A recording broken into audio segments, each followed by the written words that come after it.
ఇప్పుడు మోడీ కాబట్టి కాబట్టి ఎగ్జాంపుల్ చెప్తే ఆ! మోడీ, మందకృష్ణ మాదిగని అంత ఇది చేస్తున్నారు. ఎప్పుడు చూసినా వాళ్ళు మంచి రిలేషన్‌లో ఉన్నారు. సో, మోడీ డెఫినిట్‌గా సపోర్ట్ చేస్తారని చెప్పేసి అనుకోవచ్చా? రేపు పార్లమెంట్‌లో అయినా న్యాయం జరుగుతది అనుకోవచ్చా? ఎట్లా సపోర్ట్ చేస్తారు? చట్టమే చేయలేదు. వర్గీకరణ చట్టమే చేయలేదు మోడీ. సో, ఇక్కడ చేయలే, అక్కడ చేయలే. ఎక్కడ చేయలేదు ఆయన.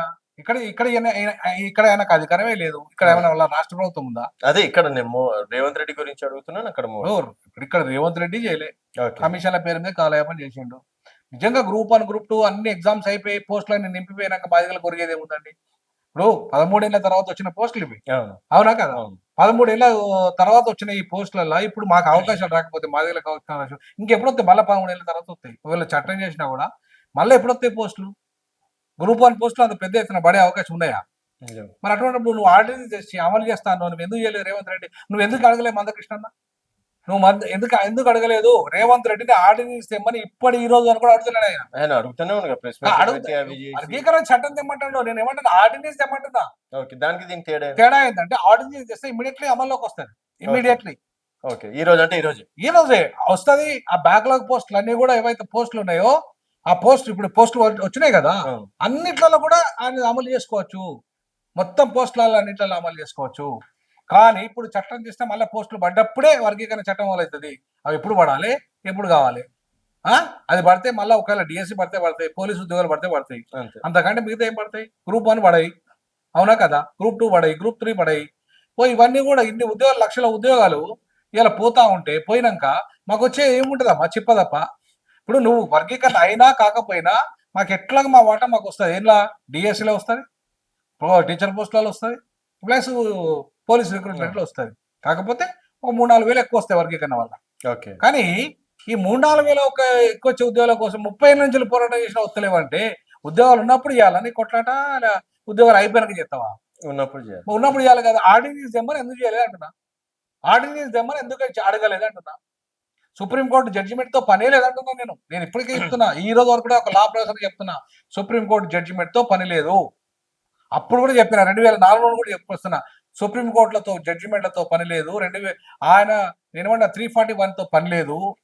ఆర్టికల్ 15 క్లాజ్ 4, 16 క్లాజ్ 4 ప్రకారంగా most backward and most backward ఈ కులాలకి ఖచ్చితంగా రిజర్వేషన్లు పెంచే అధికారం ఉంది, రిజర్వేషన్లు తగ్గించే అధికారం రాష్ట్ర ప్రభుత్వాలకు ఉంది. Okay sir. సో ఇప్పుడు మనకి న్యాయం జరగాలంటే ఏం చేయాలి? దాదాపుగా సంవత్సరం కూడా పరిపాలన అయిపోయింది. ప్రజాపాలన అనుకోవచ్చు, రేవంత్ రెడ్డి పాలన అనుకోవచ్చు.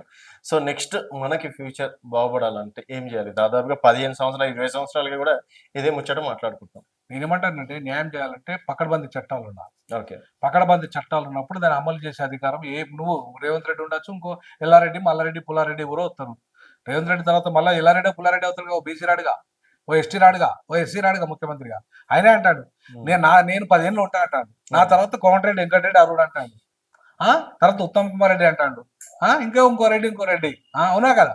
వాళ్ళే అంటున్నారు. మళ్ళీ నేను అంటున్నా మాట బీజేపీ ముఖ్యమంత్రిని బీసీని చేస్తా అన్నారు కదా ఆ టైంలో నినాదం. సో మరి బీజేపీ బీసీలకి న్యాయం కాదు. చేస్తుంది బీజేపీ అనుకోవచ్చా? అన్న బీజేపీ మనకు ఎల్పీ లీడర్ గా ఎందుకు రెడ్డిని పెట్టింది? ఏమో అధ్యక్షుడిని బీసీని పెడతారేమో. అధ్యక్షులు ఏం లాభం అమ్మ. కాంగ్రెస్ లో బోళ్ళంత మంది అధ్యక్షులు ఏం రాబా? డి శ్రీనివాస్ అధ్యక్షుడు కాలేదా? పొన్న లక్ష్మి అధ్యక్షుడు కాలేదా? హనుమంతరావు అధ్యక్షుడు కాలేదా? ఇప్పుడు మహేష్ గౌడ్ కాలేదా? వీళ్ళంతా బీసీలే కదా? వాళ్ళు ముఖ్యమంత్రులు అయితే ఏమన్నా కూడిగని చేయాలి. బీసీ కూడిగని చేయాలి. పార్టీలో కూడిగని తెచ్చి రెడ్ల ముఖ్యమంత్రులు చేయాలి. ఇది ఆ పని బీసీల పని. వాళ్ళు ముఖ్యమంత్రి కావాలా?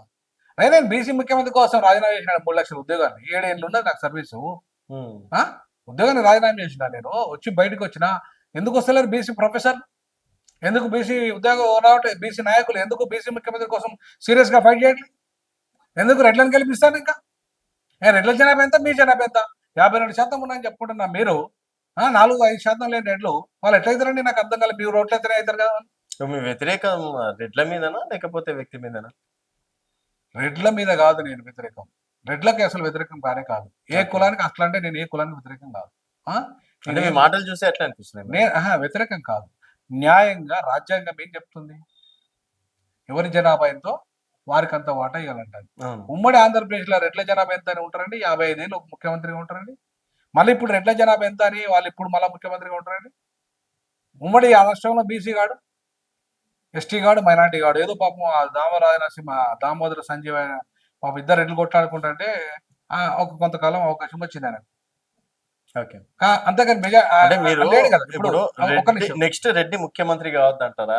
100కు 200 కావద్దంట, అసలు. అసలు కావద్దంట. ఇంట్లో ఎట్లా న్యాయం, ఎట్లా న్యాయం అంటారు? రెడ్డి ముఖ్యమంత్రి అయితే ఎట్లా న్యాయం జరుగుతా అంటున్నా. ఇప్పుడు కనీసం సహజ న్యాయ సూత్రాలకు అయినా కూడా, ఎవరి జనాభా ప్రకారంగా వాళ్ళకైనా కూడా వాటా రావాలంటే ముందు 52% బీసీలకు రావాలి, తర్వాత 22% ఎస్సీలకు రావాలి, తర్వాత ఎస్టీలు 12% వాళ్ళకి రావాలి, మైనార్టీలు 12% వాళ్ళకి రావాలి. మహిళలు, ఎందుకంటే మహిళలు కొట్టవతలేదు కాబట్టి, సరే ఇప్పుడు లాస్ట్కైనా ఏదో కొంతైనా వాళ్ళకి అవకాశం ఖచ్చితంగా రావాలి కాబట్టి వాళ్ళకి రావాలి. ఈ 5 సరే ఇప్పుడు 5 రెడ్లో వర్గాలకు రావాలి. నెక్స్ట్ రెడ్లో రాకపోవడానికి, రావద్దనడానికి నెక్స్ట్ మీరు చేసే కార్యాచరణ ఏమైనా ఉందా ఒక ప్రొఫెసర్‌గా? నా 100% ఉంటుంది. నా కార్యాచరణ బీసీ ముఖ్యమంత్రి ఎజెండాతోనే స్టార్ట్ అయినా. ఓకే. ఇప్పుడు నేను భవిష్యత్తులో రాజకీయ పార్టీ పెట్టబోతున్నాం. అది దక్షిణాది లెవెల్‌లో ఉంటది ఆ ఓకే. పార్టీ. ఆ పార్టీ మొదటి లక్ష్యం తెలంగాణలో 2027 జమిలీ ఎన్నికలొచ్చినా, లేదా 2029లో ఎన్నికలొచ్చినా, నా ఎజెండా బీసీ ముఖ్యమంత్రి agenda. First year BC, second year SC, unit వస్తదా అప్పటి వరకైనా? ఆ? యూనిట్ వస్తదా అప్పటి వరకైనా? వస్తది.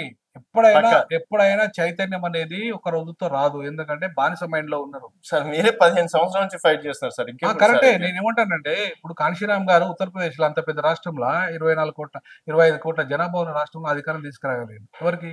ఒక దళిత మహిళని తీసుకురాగలిగారు. అరే ఈ 4 కోట్లే కాదండి ఇలా జనాభా తెలంగాణలో. ఆ? ఏమి 4 కోట్ల జనాభాలో అధికారం రాదా? సీరియస్‌గా కాంశీరామ్ లాగా పనిచేస్తే? సో చేష్టలు తెలంగాణ లేవు. అంబేద్కర్ అనుకుంటున్నారా మీరు? నేనట్లా అనుకోను. నేను ఎప్పుడు కూడా నేను అంబేద్కర్‌తో